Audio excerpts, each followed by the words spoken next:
I was hanging onto a thin branch halfway down a cliff with my 5-year-old son clutching my neck when I realized my mother-in-law had just tried to murder us both. The branch was bending under our weight, rocks tumbling into the darkness below, and all I could think about was the conversation I'd overheard 3 days earlier that had led us to this exact moment. My name is Sarah Mitchell. I'm 32 years old, and I never imagined that marrying into the wealthy Harrington family would turn me into a target for elimination. The wind howled around us as my son Daniel pressed his lips against my ear and whispered those words that would save our lives, "Pretend we're dead." In that instant, with my arms burning and my heart pounding so hard I thought it might explode, I understood that my 7-year-old boy had more survival instincts than most adults I knew. If you're listening to this story and finding yourself drawn into what happened to us, I'd really appreciate it if you could click that subscribe button. We're working toward our goal of 1,000 subscribers, and your support means everything to this channel. Just hit that red subscribe button below. It only takes a second, and it helps us continue sharing these real stories. The whole nightmare had started 6 months earlier when my husband David died in what everyone called a tragic car accident on Route 47 just outside Portland, Oregon. The police report said he'd lost control on a wet road, but David had been driving those mountain roads since he was 16 years old. He knew every curve, every dangerous spot, every place where the road narrowed and the guardrails looked more decorative than functional. The funeral had been enormous, with hundreds of people from the Harrington family's business empire paying their respects, but I noticed something odd about my mother-in-law Victoria during the service. While everyone else dabbed at their eyes and spoke in hushed, sorrowful tones, Victoria had maintained this strange calm, almost a satisfaction that she tried to hide behind her black veil. I'd caught her looking at me several times with an expression I couldn't quite read, something between calculation and contempt. David and I had met 7 years ago at a charity gala in downtown Portland. I was working as an event coordinator, and he was there representing his family's real estate development company. The Harringtons owned half the commercial properties in the Pacific Northwest, with holdings that stretched from Seattle to San Francisco. David had been different from what I'd expected from someone born into that kind of wealth. He was genuine, funny, and seemed almost embarrassed by his family's money. We'd fallen in love quickly, maybe too quickly, and married within a year despite Victoria's very obvious disapproval. She'd made it clear from the beginning that I wasn't good enough for her son, that I was just a gold digger from a middle-class background who had somehow trapped her precious boy. The fact that I actually loved David, that I'd signed a prenuptial agreement without complaint, that I worked my own job and maintained my own identity, none of that mattered to Victoria Harrington. After David died, things got complicated fast. The will reading happened 2 weeks after the funeral in the offices of Whitmore and Associates, the law firm that had handled Harrington family business for 3 generations. I'd sat in that mahogany-paneled conference room with Victoria, David's younger brother Marcus, and old Mr. Whitmore himself, expecting to hear that everything would go to Victoria as the family matriarch. Instead, David had left everything to me and Daniel. The house, his share of the family business, his personal accounts, everything. Victoria's face had gone from pale to red to a shade of purple I'd never seen on a human being before. She'd stood up so fast her chair had fallen backward, and for a moment I thought she might actually attack me right there in front of the lawyers. Marcus had put a hand on her arm, and she'd composed herself with visible effort, but the look she'd given me had been pure hatred. If this story is resonating with you, please consider subscribing to the channel. Your subscription helps us reach our goal of 1,000 subscribers and keeps these important stories coming.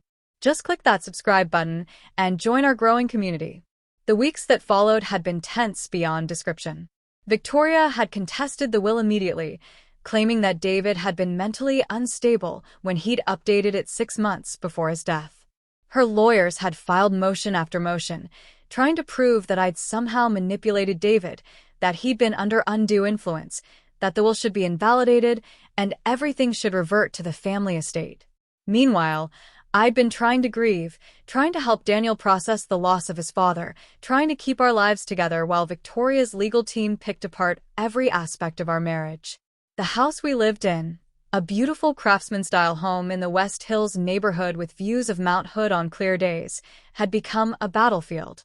Victoria had keys, a fact I hadn't known until she'd started showing up unannounced, walking through rooms like she owned them, making comments about how things needed to be changed, how David would have wanted things different. 3 months after David's death, I'd hired my own lawyer, a sharp woman named Jennifer Chen who specialized in estate disputes. Jennifer had been straightforward with me from the beginning. She'd said that Victoria had very little legal ground to stand on, that the will was solid and David had been of completely sound mind when he'd made it, but that Victoria clearly wasn't going to give up easily. The Harringtons had money and connections, and they could make the legal process drag on for years if they wanted to. Jennifer had advised me to document everything, keep records of every interaction with Victoria, every threat, every attempt at intimidation. I'd started carrying my phone everywhere, voice memo app ready, because I'd learned that Victoria said things when she thought no one was recording, things that revealed just how far she was willing to go. The real turning point had come 3 days before the Cliff incident.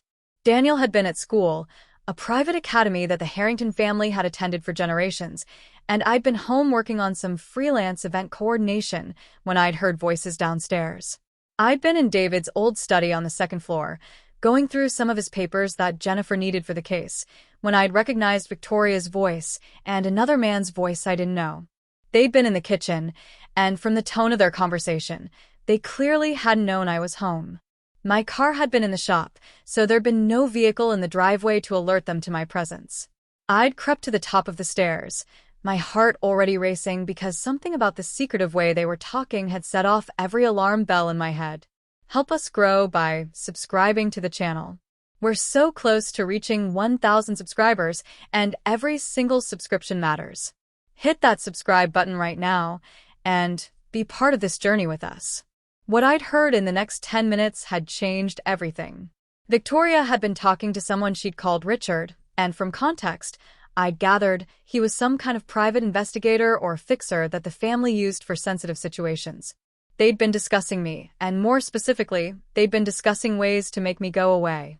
Victoria had said, and I'll never forget her exact words, "The legal route is taking too long and costing too much.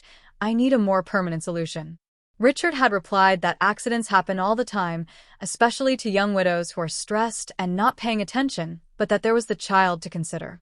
Victoria's response had made my blood run cold. She'd said, "The child is a Harrington. He can be raised properly once she's out of the picture, but if complications arise, children are fragile. These things happen." I'd stood at the top of those stairs with my hand over my mouth, trying not to make a sound, trying not to breathe too loudly, as my mother-in-law casually discussed murdering me and possibly my son. I'd waited until I'd heard them leave before I'd moved, and even then I'd been shaking so badly I could barely walk.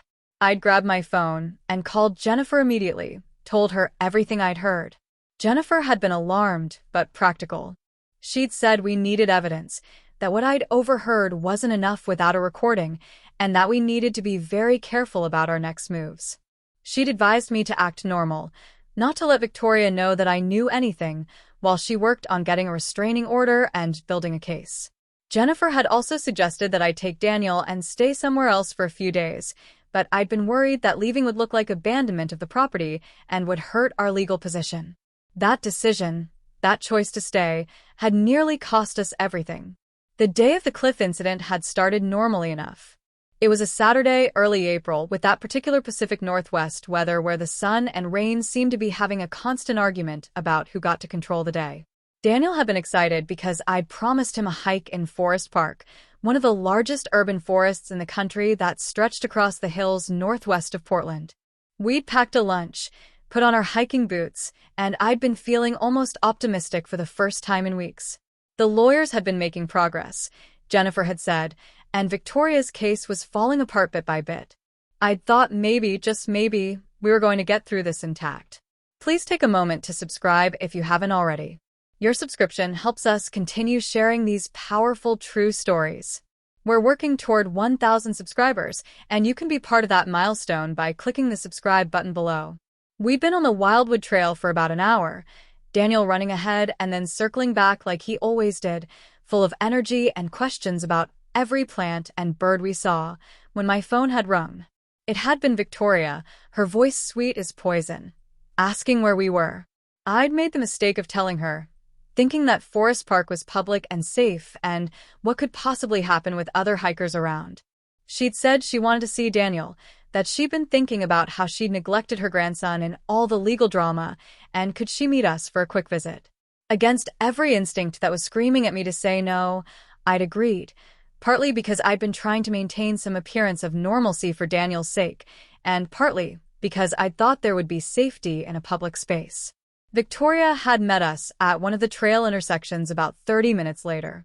She'd been dressed unusually casually for her, in hiking clothes that looked expensive and barely worn, and she'd greeted Daniel with a warmth that had seemed genuine enough to make me question whether I'd overheard what I thought I'd overheard 3 days earlier. She'd suggested we take a different trail, one that she said had spectacular views, but was less crowded. I'd hesitated, but Daniel had been excited about seeing views, and Victoria had already started walking, so we'd followed. The trail had gotten narrower and steeper, winding up through old-growth Douglas firs and western red cedars, the ground soft with years of accumulated needles and moss. We'd been hiking for maybe 20 minutes on this new trail when Victoria had suddenly stopped and turned to me. Daniel had been a few yards ahead, looking at something in the undergrowth, and Victoria had stepped close to me, close enough that I could see something cold and determined in her eyes. She'd said quietly, "You should have taken the settlement offer, Sarah. This didn't have to be difficult." Before I could process what she'd meant, she'd shoved me, hard, both hands against my chest. I'd stumbled backward, my feet slipping on the loose trail surface, and I'd realized with horror that we were right at the edge of a cliff face that dropped at least 60 or 70 feet down into a rocky ravine. I'd grabbed at anything I could reach, my hands finding a young alder tree at the cliff's edge, but my momentum had been carrying me backward. That's when I'd screamed Daniel's name, pure instinct, no thought behind it except that he needed to know something was wrong. My sweet, smart little boy had turned and seen what was happening, and instead of running away or freezing, he'd run toward me. He'd grabbed my arm just as I'd gone over the edge, and his weight had pulled him over too. For a horrible, endless second, we'd been falling, the ground rushing up at us, and then I'd hit something that had stopped my fall with a painful jolt that had knocked the wind out of me. Your support matters so much to this channel. If you're invested in this story and want to hear more like it, please hit that subscribe button. We're so close to 1,000 subscribers, and you can help us reach that goal right now. The branch I'd caught had been maybe 15 feet down from the top of the cliff, a thick pine branch that jutted out from a tree growing somehow from the cliff face. Daniel had landed on top of me, his arms wrapping around my neck in a death grip, and for a few seconds, all I could do was hold on and try to breathe. Above us, I'd been able to see Victoria's face peering over the edge, her expression calculating. She'd looked around, checking if anyone else was nearby, and then she'd started to climb down toward us. That's when Daniel had pressed his face against my ear and whispered those words, "Mom, pretend we're dead, don't move, she'll go away if she thinks we're dead." The wisdom in those words from a 7-year-old had been astounding. I'd gone completely still, letting my body hang limp except for the arm hooked over the branch, closing my eyes. Daniel had done the same, becoming dead weight against my chest. I'd heard Victoria getting closer, heard rocks and dirt cascading down from above as she descended partway. My arm had been screaming in pain, my lungs had been burning from the impact, and every instinct had been telling me to climb, to move, to save my son, but I'd trusted Daniel's judgment. Victoria had called down, her voice falsely concerned, "Sarah, Daniel, can you hear me? Are you all right?" We'd remained motionless. After what had felt like an eternity, but was probably only a minute or two, I'd heard Victoria climbing back up, heard her making a phone call, her voice dripping with fake hysteria as she'd reported a terrible accident in Forest Park. We'd waited until we couldn't hear her voice anymore, and then I'd whispered to Daniel that we needed to climb. My right arm had been useless. I'd suspected later that the shoulder was partially dislocated from catching the branch, so I'd had to maneuver using mainly my left arm and my legs. Daniel had clung to my back, his small arms around my neck, but not choking me, understanding somehow that he needed to hold on tight, but not interfere with my movement. It had taken us almost 20 minutes to climb back up to the trail level, using roots and small ledges, every movement agony, every handhold a risk. By the time we'd pulled ourselves over the edge, I'd been crying from pain and fear and relief, and Daniel had been crying too, but we'd been alive. If this story has touched you, please don't forget to subscribe to our channel. Every subscription brings us closer to our goal of 1,000 subscribers and helps us continue sharing these important real-life experiences. Hit that red button and join us. Instead of going back the way we'd come, I'd taken us deeper into the forest, away from the main trails, away from where Victoria might be waiting or where her people might be looking. I'd pulled out my phone to call for help, but there'd been no signal that deep in the park. We'd walked for over an hour, Daniel holding my good hand, both of us scraped and dirty and terrified, until we'd finally found a park ranger station. The ranger, a woman named Melissa Torres who'd been with the Park Service for 15 years, had taken one look at us and immediately called for medical assistance and police. The story that had come out in the hours and days that followed had been complex and damning. While I'd been in the hospital getting my shoulder treated and Daniel had been checked over by pediatric doctors, Detective James Morrison from the Portland Police had been very interested in my account of what had happened. I'd told him everything, including what I'd overheard 3 days earlier, and while he'd been sympathetic, he'd explained that he needed evidence to arrest Victoria Harrington. The Harringtons had powerful lawyers and connections, and a case built only on my word against hers wouldn't hold up. What had changed everything was Daniel. My son had been calmer than any 7-year-old should be in that situation, and when a child psychologist had interviewed him as part of the standard procedure for cases involving minors, he'd recounted everything he'd seen and heard with remarkable clarity. He'd told them about seeing his grandmother push me, about his decision to play dead because he'd understood that she was dangerous, about hearing her on the phone afterward. Children's testimony is always evaluated carefully, but Daniel's account had been consistent, detailed, and delivered without the kind of coaching or prompting that would suggest false memories. The real breakthrough had come when Detective Morrison had obtained Victoria's phone records. She'd made a call from the park that day to Richard, the same man she'd been talking to in my kitchen 3 days earlier, and while the content of the call wasn't recorded, the fact that she'd called him immediately after what she'd reported as a tragic accident had been suspicious. Morrison had brought Richard in for questioning, and while Richard had initially refused to talk, the detective had made it clear that he was looking at charges as an accessory to attempted murder. Richard had broken after about 6 hours and had given up everything. He'd admitted to being hired by Victoria to arrange accidents. He'd detailed their previous conversations about ways to eliminate me, and most shockingly, he'd revealed that David's car accident had been no accident at all. Richard had tampered with the brake line, making it fail at a predictable point on that mountain road. Make sure you're subscribed to this channel so you don't miss any updates to this story or others like it. We're building a community here, working toward 1,000 subscribers, and your participation means the world to us. Click subscribe now. Victoria had been arrested 2 days after the cliff incident. The charges included 2 counts of attempted murder for Daniel and me, and 1 count of murder for David. The evidence had been overwhelming once Richard had started talking. They'd found financial records showing payments from Victoria to Richard. They'd found text messages discussing my schedule and habits. They'd even found Victoria's hiking clothes with traces of soil that matched the cliff area where she'd pushed us. Her legal team had tried to paint her as a grieving mother who'd been under tremendous stress, but the premeditation, the hiring of Richard, the murder of her own son, all of it had made any sympathy defense impossible. The trial had taken place 7 months later, and it had been a media sensation. The wealthy Harrington family, the murdered son, the mother-in-law who'd killed him to maintain control of the family empire, the dramatic cliff rescue, all of it had been irresistible to the press. I'd had to testify, reliving every horrible moment, and watching Daniel testify via closed-circuit television had been one of the hardest things I'd ever experienced. He'd been so brave, so clear, so certain in his account, and I'd seen several jurors wiping away tears as he described hanging onto me on that cliff and deciding to play dead. Victoria had been convicted on all counts. The jury had deliberated for less than 8 hours before returning with guilty verdicts for first-degree murder of David and 2 counts of attempted murder for Daniel and me. The judge had sentenced her to life in prison without the possibility of parole, and as she'd been led away, she'd looked at me one last time with an expression that was finally, completely, the hatred she'd always felt but could no longer hide.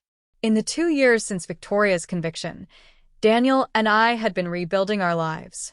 The house in West Hills was ours without question now, and the legal battles over David's estate had evaporated once Victoria was incarcerated. Marcus, David's brother, had reached out to apologize for not seeing what his mother was capable of, and while our relationship was cautious, he'd been trying to be a good uncle to Daniel. Jennifer Chen had helped me establish a trust fund for Daniel using part of the estate, ensuring that his future was secure regardless of what happened to the Harrington business empire. If you've made it this far in the story, I really hope you'll take a moment to subscribe to the channel. We're so grateful for every person who joins our community, and we're working hard to reach that goal of 1,000 subscribers. Your click makes a real difference, so please hit that subscribe button. I'd gone back to work as an event coordinator, finding that staying busy helped both Daniel and me process everything we'd been through. We'd both been in therapy, working through the trauma of that day and the months that had led up to it. Daniel's therapist had said he showed remarkable resilience, but that we should watch for signs of anxiety or trust issues as he grew older. So far, he'd been doing well, though he had nightmares sometimes, and he was much more cautious about being alone with people he didn't know well, which honestly seemed like wisdom rather than damage. The thing that had surprised me most in all of this was the support we'd received from unexpected places. David's friends, people I'd thought were just polite acquaintances, had rallied around us. They testified at the trial about Victoria's controlling nature, about arguments they'd witnessed between her and David, about comments she'd made over the years that revealed her obsession with family legacy and control. Several of them had admitted they'd always thought David's accident was suspicious, but they'd been afraid to speak up against Victoria Harrington while she had power and money behind her. The Harrington business empire had undergone major changes too. With Victoria in prison and Marcus not interested in running the company, they'd brought in outside management. The company had been restructured, become more transparent, and actually seemed to be doing better without the toxic family politics that had poisoned it for years. Daniel's trust included shares of the company, and someday he'd have a voice in its direction if he wanted it, but that was a decision for him to make when he was older. One of the things I'd struggled with most was explaining to Daniel why his grandmother had done what she'd done.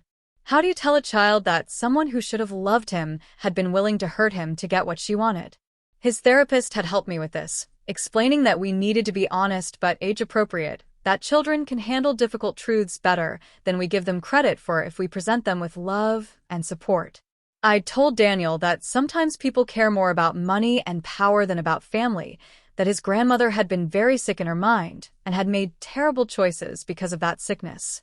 He'd seemed to accept this, though he'd asked questions that had broken my heart, like whether his dad had known his grandmother was dangerous and whether he himself might become like her when he grew up.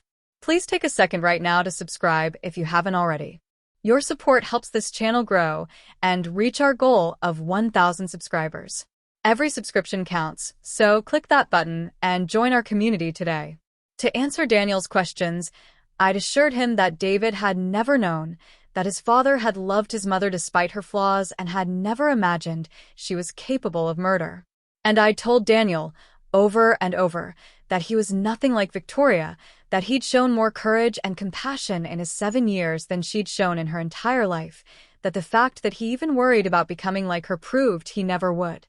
I'd told him about the moment on that cliff when he'd whispered to play dead, how his quick thinking had saved both our lives, and how I was so proud of the person he was becoming.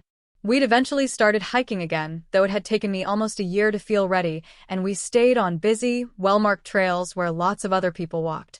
Daniel had been hesitant at first, but his love of nature had overcome his fear, and now those hikes were some of our favorite times together. We talked about his dad during those walks, keeping David's memory alive, telling stories about the funny things he'd done, or the adventures they'd had together before the accident. It helped both of us to remember that before all the darkness, there had been light, there had been love, there had been a family that worked. I'd also started a foundation in David's name that worked with children who'd lost parents to violence. It seemed like the right way to honor his memory and to turn our trauma into something that might help others. Daniel had been involved in the foundation too, participating in some of the events we organized and meeting other kids who'd experienced loss. I'd watched him comfort a 9-year-old girl whose mother had been killed, watched him tell her that the sadness gets different over time, not necessarily better but different, and I'd marveled at his empathy and strength. The legal aftermath had continued for months even after Victoria's conviction. There had been civil suits, insurance claims, and endless paperwork related to the estate. Jennifer Chin had remained my lawyer and had become a friend through all of it. She'd said our case was one of the most dramatic she'd ever handled, but also one where justice had actually prevailed, which wasn't always the case when powerful families were involved. The fact that Richard had turned on Victoria, that Daniel's testimony had been so compelling, and that the physical evidence had been so strong had made it nearly impossible for Victoria's lawyers to create reasonable doubt. I want to thank everyone who's listening and ask one more time if you'll subscribe to the channel. We're building something special here, a place where real stories matter and people's experiences are honored. Help us reach our goal of 1,000 subscribers by hitting that subscribe button right now. One of the questions I'd been asked over and over by friends, family, and even reporters was whether I'd forgiven Victoria. It was a complicated question with no easy answer. I'd forgiven her in the sense that I didn't want to carry the weight of hatred around with me for the rest of my life, but I hadn't forgotten what she'd done, and I certainly didn't think she deserved forgiveness in any traditional sense. She'd murdered her own son and tried to murder her grandson. Some actions are so far beyond the pale that forgiveness seems almost beside the point. What mattered more to me was that she could never hurt anyone again, that Daniel was safe, and that we could move forward with our lives. Daniel's relationship with the Harrington family had been something we'd navigated carefully. Marcus wanted to be involved in Daniel's life, but I'd been cautious about allowing too much access too quickly. We'd started with supervised visits, with my being present, and gradually built to the point where Marcus could take Daniel to a movie or a baseball game on his own. Marcus had been completely supportive of the boundaries I'd set, understanding that trust had to be rebuilt slowly. He'd also been open with Daniel about his mother's crimes, never making excuses or trying to minimize what she'd done, which I'd appreciated. The house itself had gone through changes too.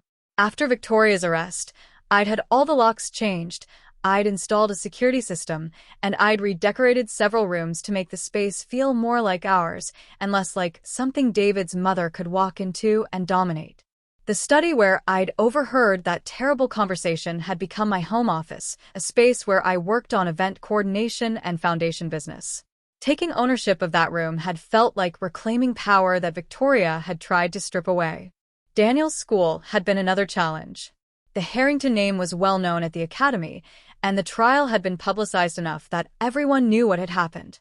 Some parents had pulled their children away from Daniel, as if tragedy or criminal connections might be contagious, but others had been incredibly supportive. Daniel's teacher, Mrs. Reeves, had been especially wonderful, creating a safe classroom environment and addressing any bullying or whispers immediately. The school counselor had checked in with Daniel regularly, making sure he felt supported academically and emotionally. Before we wrap up, I want to remind you one last time to subscribe if you haven't done so already. This channel exists because of viewers like you, and we're so close to reaching 1,000 subscribers.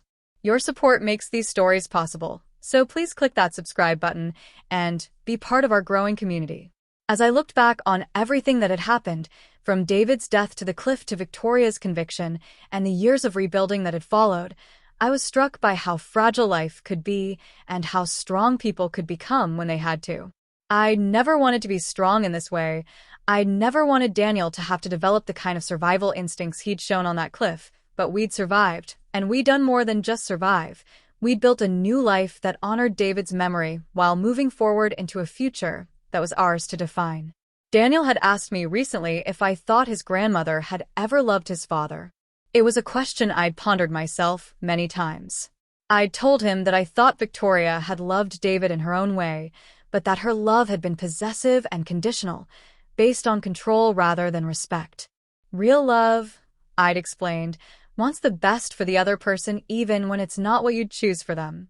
Real love supports and trusts rather than dominates and manipulates. David had loved me and Daniel with that kind of real love, and that was the example we needed to carry forward. The final chapter of the story, if there could be said to be a final chapter to something that continued to shape our daily lives, came about 18 months after Victoria's conviction.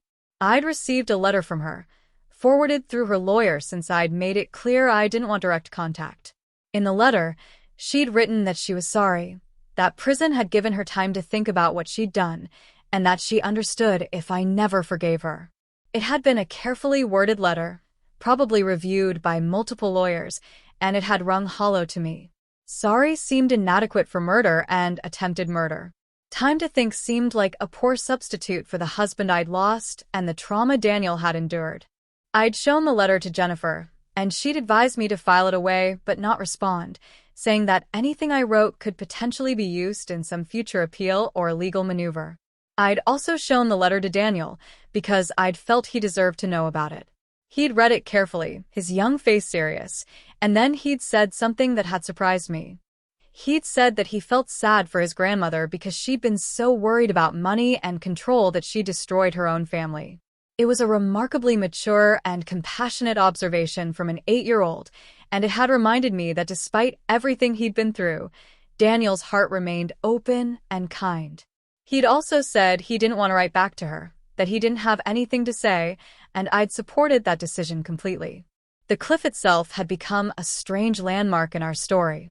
I'd thought about going back to that spot, some kind of closure ritual or confrontation with the place where we'd almost died, but I'd never been able to bring myself to do it. The Forest Park trails we hiked now were nowhere near that area, and I was content to leave it that way. Daniel had said once that he remembered the trees and the smell of the pine needles more than the fear, and I'd been grateful that his mind had chosen to focus on those sensory details rather than the terror of falling. Our story had been covered by several true crime podcasts and even a short documentary that aired on a streaming service. I'd participated in one interview, carefully, wanting to control the narrative and make sure that Daniel's privacy was protected.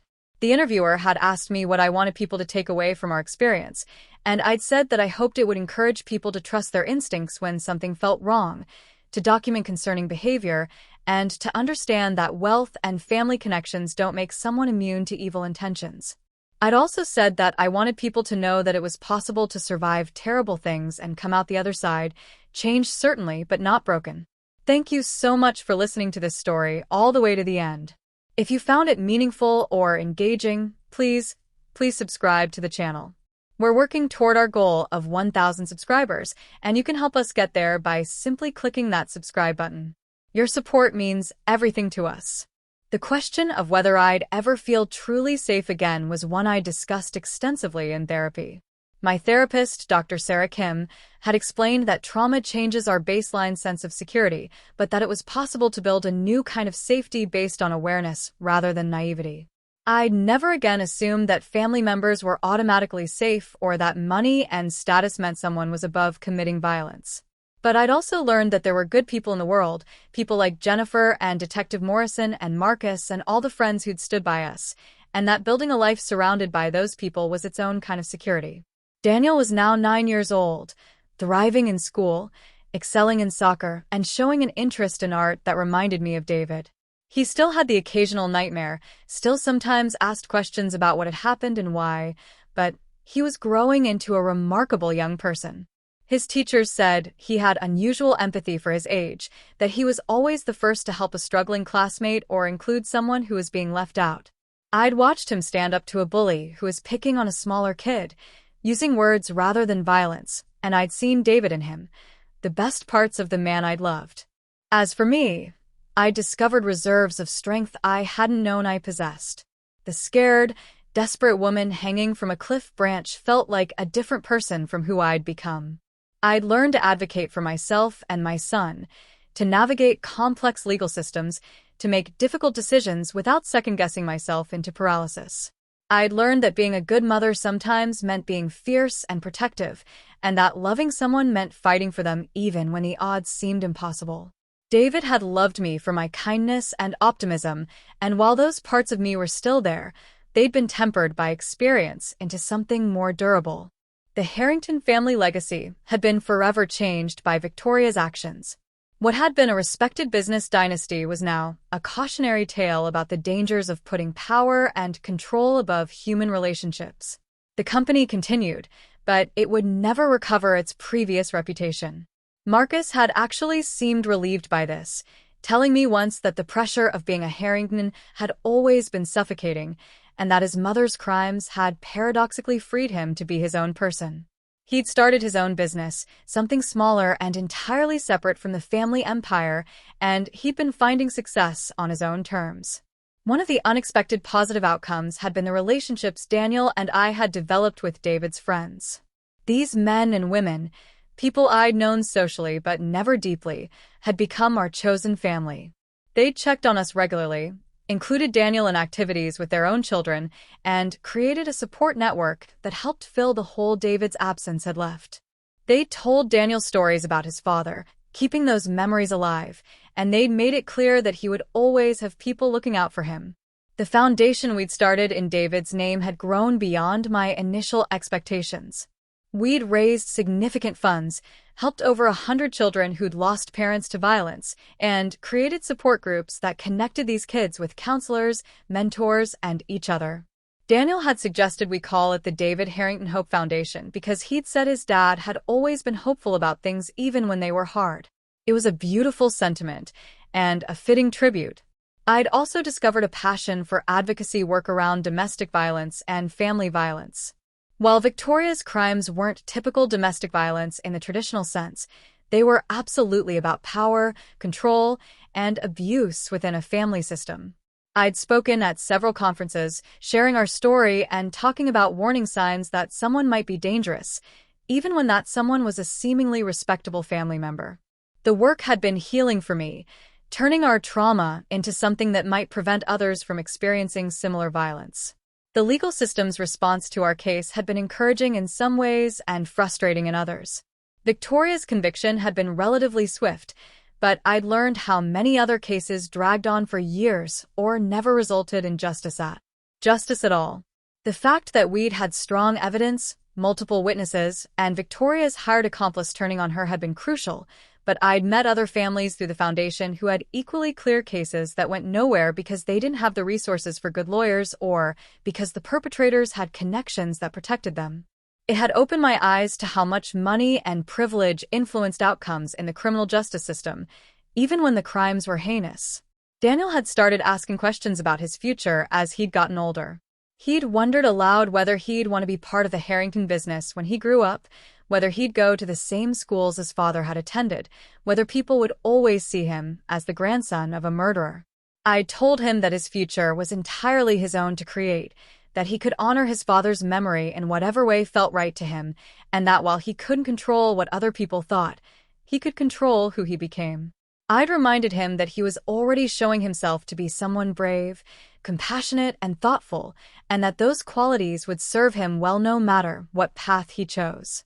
The holidays had been particularly challenging in the years since David's death and Victoria's crimes. The first Thanksgiving and Christmas after the Cliff incident had been devastating, trying to create joy and normalcy when everything felt broken. But we developed new traditions, just Daniel and me, sometimes including Marcus and a few close friends. We'd started volunteering at a homeless shelter on Thanksgiving, serving meals and talking to people who had their own stories of loss and survival. It had helped both of us to focus outward, to see that we weren't alone in our struggles, and to contribute something positive to others who were hurting. I'd also made peace with the house in the West Hills neighborhood. For a long time after Victoria's arrest, I'd considered selling it and moving somewhere that didn't have memories of David's death and her manipulations attached to it. But Daniel had loved the house, it was his home, and he'd already lost so much. I decided that instead of running from the memories, we'd create new ones, better ones, that would eventually outweigh the dark times. We'd painted walls, rearranged furniture, planted a garden in the backyard that David had always talked about but never gotten around to creating.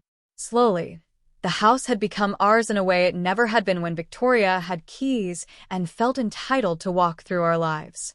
Detective Morrison had stayed in touch with us over the years, checking in periodically to see how we were doing. He told me that our case had affected him deeply, that he had kids of his own, and couldn't imagine someone hurting their own family the way Victoria had. He'd also said that Daniel's quick thinking on that cliff had been one of the most impressive acts of survival instinct he'd seen in his 20 years in law enforcement. Morrison had attended Daniel's 9th birthday party, bringing his daughter, who was close to Daniel's age, and it had meant a lot to us that he'd taken such a personal interest in making sure we were okay. The therapy process had been long and sometimes painful. Dr. Kim had used various techniques to help us process the trauma, including something called EMDR that involved eye movements and seemed strange at first, but had actually helped reduce the intensity of my flashbacks and nightmares. Daniel had worked with a play therapist who'd used art and storytelling to help him express feelings he didn't have words for. I'd seen his drawings evolve over time, from dark, chaotic images in the months right after the cliff incident to brighter, more hopeful scenes as he'd healed. One of the things I'd struggled with most was survivor's guilt. David hadn't survived Victoria's plans, but Daniel and I had. Why had we gotten a second chance when David hadn't?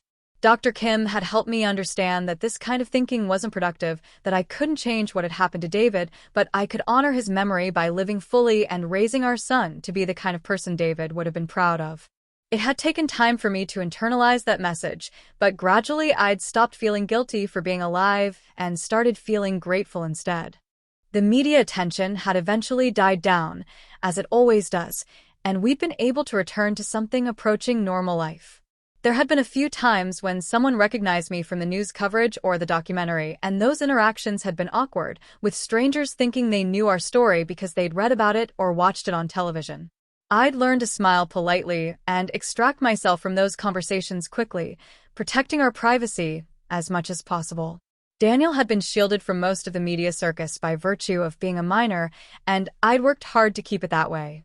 Marcus had proven himself to be genuinely remorseful about not seeing his mother's true nature earlier. He told me about times in his childhood when Victoria had manipulated situations to get her way, but he'd never imagined she was capable of murder. He'd wondered aloud whether he should have known, whether there had been signs he'd missed, and I told him that Victoria had fooled everyone, including her own son, and that wasn't his fault. The relationship between Marcus and Daniel had grown stronger over time, with Marcus becoming a positive male role model and connection to David's side of the family that wasn't tainted by Victoria's crimes. The financial security that had come from David's estate had been both a blessing and something I'd felt conflicted about. On one hand, it meant Daniel and I didn't have to worry about basic needs, that I could take time off work when needed for therapy or legal proceedings, that Daniel could attend good schools and have opportunities that not every child had. On the other hand, it was money that had motivated Victoria's crimes, and there were times when I'd wished we could just be a normal family without the complications of wealth and inheritance. I tried to teach Daniel that money was a tool, not a goal, and that what mattered was how you used your resources and treated other people. The question of whether to tell Daniel the full details of everything that had happened had been something I'd discussed extensively with his therapist. We decided to give him information gradually, age-appropriately, adding details as he got older and asked more specific questions. At 9, he knew his grandmother had pushed us off the cliff and had hurt his father, but he didn't know all the details of the conversations I'd overheard or the full extent of Victoria's planning. Those details could come later, if he wanted them, when he was mature enough to process them without being traumatized all over again. I'd also had to make decisions about how much contact, if any, to allow between Daniel and Victoria. She'd requested visits, letters, phone calls, everything her lawyers could think of to maintain some connection with her grandson. I'd refused all of it, with the full support of the court and Daniel's therapist.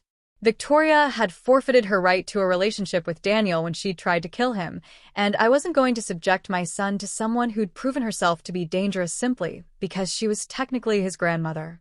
If Daniel decided as an adult that he wanted to have some form of contact with her, that would be his choice. But as his mother and guardian, my job was to protect him, and that meant keeping her out of our lives. The support groups I'd attended for people who'd experienced trauma had been invaluable. Hearing other people's stories, realizing I wasn't alone in the struggles to sleep through the night or the hypervigilance about safety or the complicated grief of losing someone to violence, all of it had helped normalize my experience and give me tools for healing.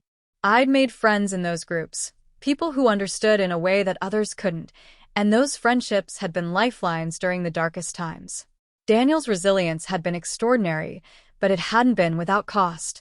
His therapist had warned me to watch for signs of people-pleasing behavior or difficulty expressing anger, common responses in children who'd experienced trauma and felt they needed to be perfect to stay safe. I'd seen some of that in Daniel, his reluctance to complain or cause trouble, his tendency to check that I was okay before expressing his own needs. We'd been working on it, creating safe spaces for him to express all his feelings, even the difficult ones, and reassuring him that he was loved unconditionally, not based on his behavior or achievements. The Pacific Northwest had remained our home despite everything that had happened there. I'd considered moving, starting fresh somewhere where no one knew our story, but Portland was where Daniel's friends were, where our support system was, where David's memory lived in the places he'd loved. Forest Park itself, despite being the site of our near-death experience, was still one of the most beautiful urban forests in the country, and I'd refused to let Victoria's actions poison our entire relationship with this place. We'd reclaimed the city as ours, creating new memories that gradually overshadowed the traumatic ones. One of the most healing experiences had been a conversation I'd had with Richard, Victoria's accomplice, about a year after his testimony had helped convict her. He'd written me a letter from prison apologizing for his role in everything that had happened. My first instinct had been to ignore it, but Jennifer had suggested that hearing what he had to say might provide some closure. We'd arranged a meeting at the prison, with Jennifer present, and Richard had broken down crying as he'd apologized. He'd explained that he'd been desperate for money, that Victoria had offered him more than he could refuse, and that he'd convinced himself it was just business, not real violence against real people. He'd said that testifying against Victoria and seeing the impact of his actions on me and Daniel had forced him to confront what he'd become. I'd told him that I appreciated his apology, but that it didn't erase what he'd done, that David was still dead, and Daniel, and I still carried the trauma of that cliff. It hadn't been a warm reconciliation, but it had given me a sense that Richard at least understood the gravity of his crimes, which was more than Victoria had ever shown. The anniversary of the cliff incident came around each year, and each year we'd handled it differently. The first anniversary, we'd stayed home, quiet and reflective, both of us dealing with a flood of memories.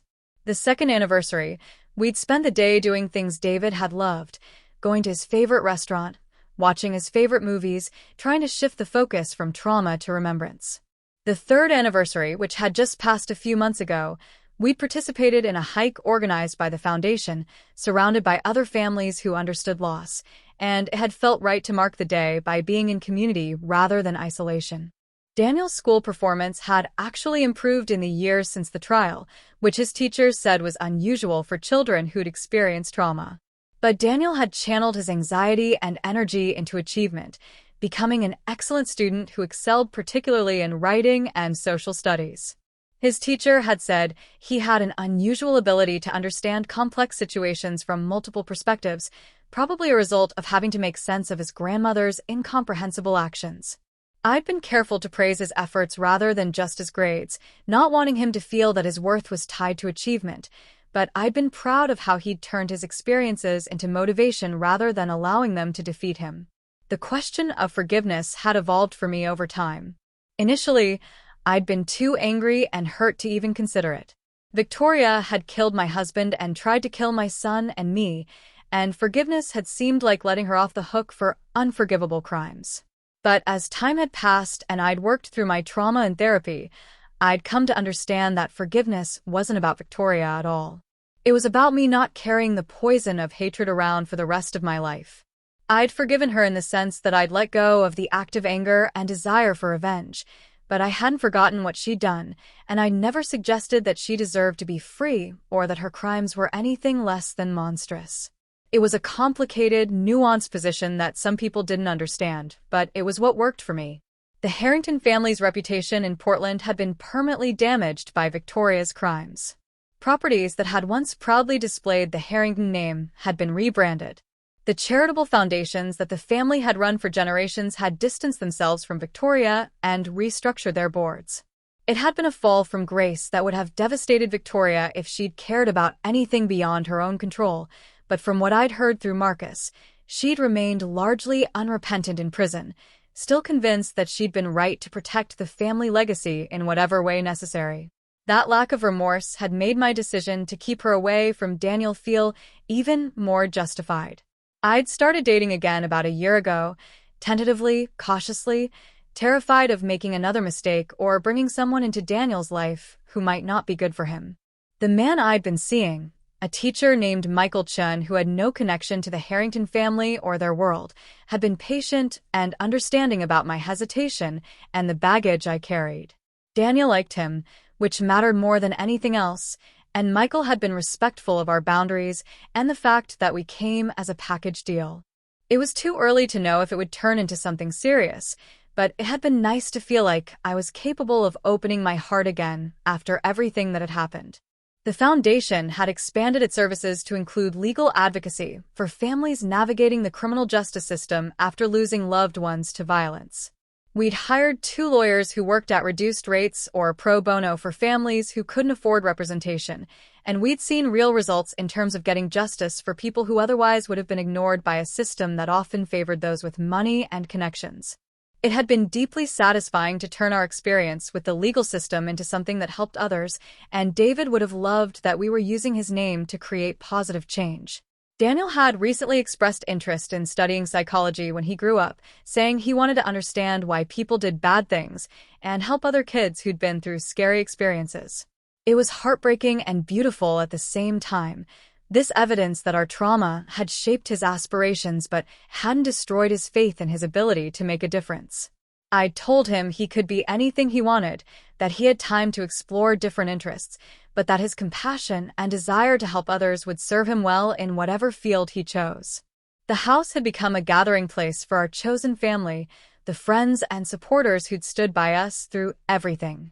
We'd hosted regular dinners, holiday celebrations, Daniel's birthday parties, creating an atmosphere of warmth and community that felt like the antidote to Victoria's cold manipulation. People had commented on how welcoming our home felt, and I'd realized that we'd successfully reclaimed the space from the darkness of what had happened there.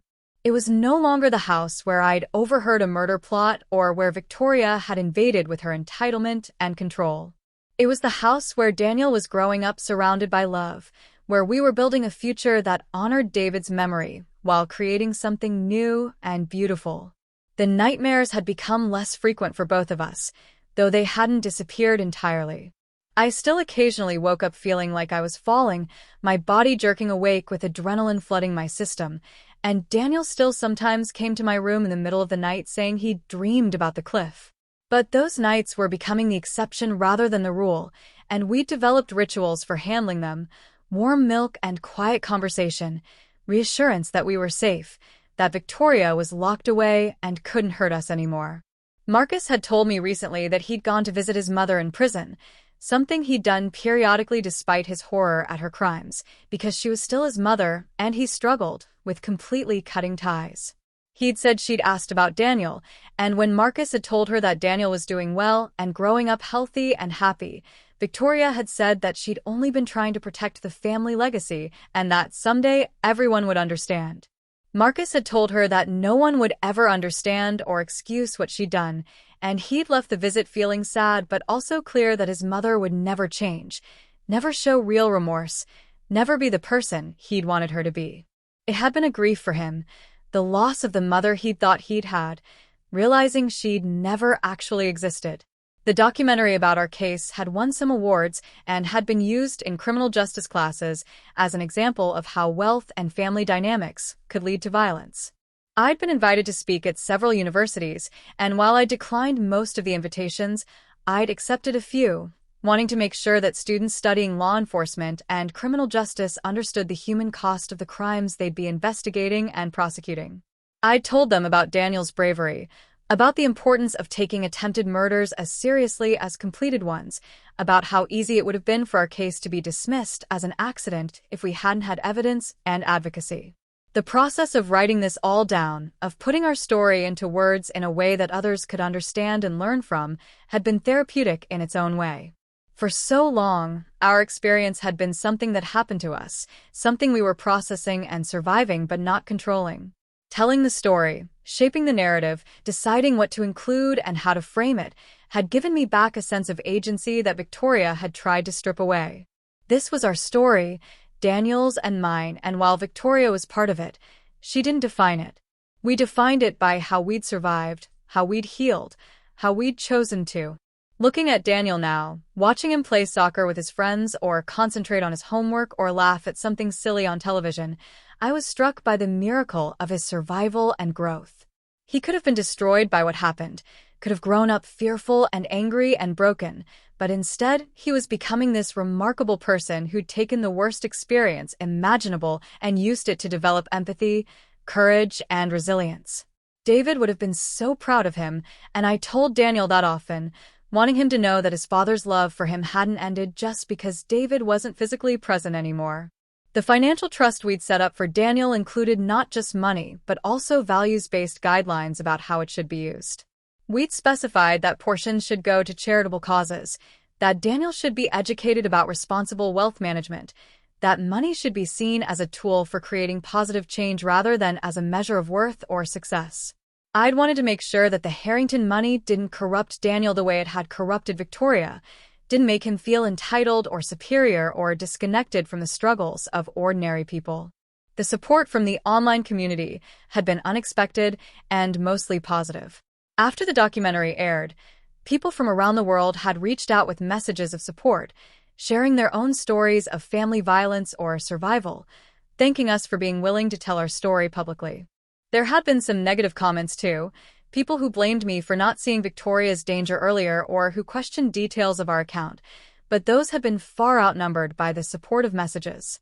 I'd been careful about Daniel's exposure to all of it, not wanting him to see the negative comments or feel like his life was public property, but I'd shared some of the positive messages with him, letting him know that our experience had helped other people feel less alone.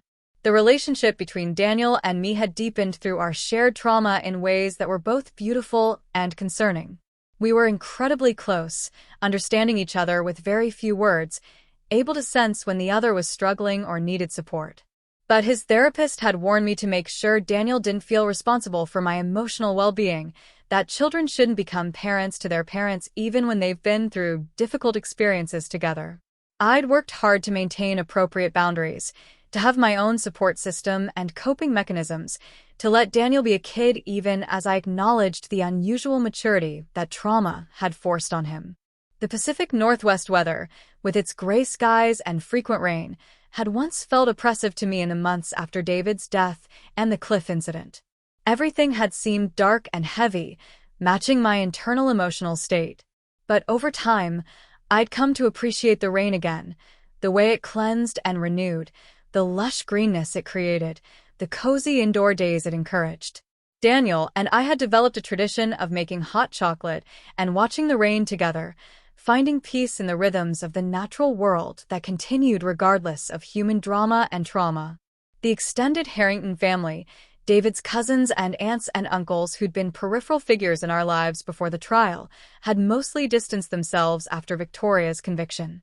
Some of them had been supportive, reaching out to say they were horrified by what Victoria had done and that they considered Daniel family regardless of the circumstances. Others had seemed to blame me somehow, as if I'd caused the problems by not being the right kind of wife or by fighting for David's estate. I'd let those relationships go without much regret, understanding that people revealed their true characters in crisis, and not everyone was capable of supporting others through difficult times. Jennifer Chun had become more than just my lawyer. She'd become a trusted friend and advisor, someone I called when I needed perspective on complicated situations or just needed to talk to someone who understood the legal and emotional complexities of what we'd been through.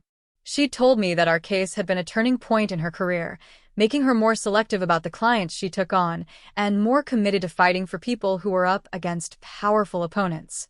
She'd used the publicity from our case to take on other estate disputes where vulnerable people were being taken advantage of by family members, and she'd won several significant victories.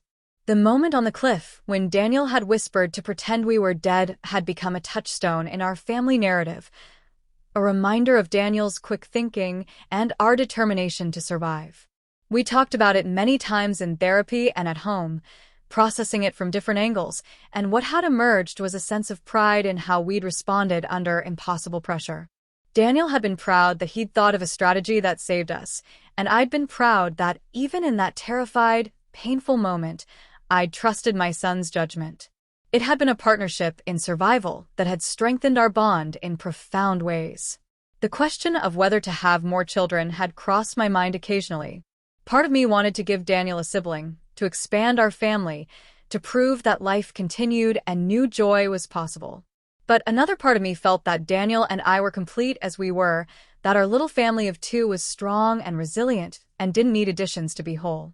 It was a decision I'd revisit periodically, depending on where life took me and whether my relationship with Michael developed into something permanent, but for now I was content with focusing on Daniel and our healing journey together. The seasonal changes in Portland had taken on new meaning for us. Spring represented renewal and hope. Summer was about adventure and growth. Fall brought reflection and preparation. And winter was about endurance and the faith that light would return. We'd learned to move through these cycles with more grace and acceptance, understanding that healing wasn't linear, that there would be setbacks and breakthroughs, difficult days and surprisingly joyful ones, and that all of it was part of the process of rebuilding our lives after trauma. The Foundation's work had expanded to include educational programs in schools about family dynamics and warning signs of abuse. We developed age-appropriate curricula that taught children about healthy relationships, appropriate boundaries, and who to talk to if they felt unsafe at home. It had been fulfilling to see the work grow beyond just supporting families after violence had occurred to potentially preventing violence through education and awareness. Daniel had helped design some of the materials for the elementary school program, bringing his own perspective as a child who'd experienced family violence. As we approached the 4th anniversary of the Cliff incident and nearly 5 years since David's death, I found myself in a place I never would have imagined possible in those dark early days. I was happy, or at least content, with a life that had meaning and purpose beyond just survival. Daniel was thriving, our home was filled with love and community, and we'd created something positive out of unimaginable tragedy. Victoria's crimes had changed us forever.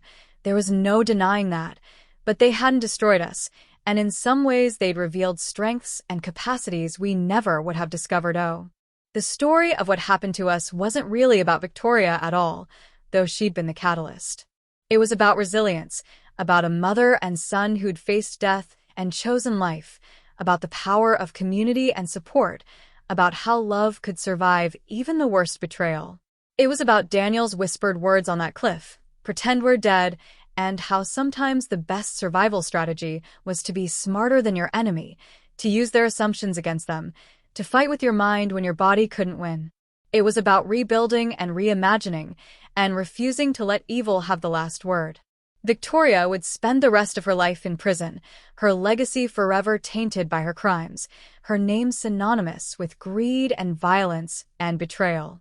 But our legacy, David's and Daniel's and mine, would be about something different. It would be about love that persisted beyond death, about courage in the face of terror, about a child who'd saved his mother's life with quick thinking and a whispered plan, about a woman who'd fought for her son and won. That was the story I wanted people to remember, the story I hoped would outlast all the darkness that Victoria Harrington had brought into our lives. SHE thought pushing us off the cliff would make us disappear, but my son was smarter than her revenge. Now she's the one who's buried alive.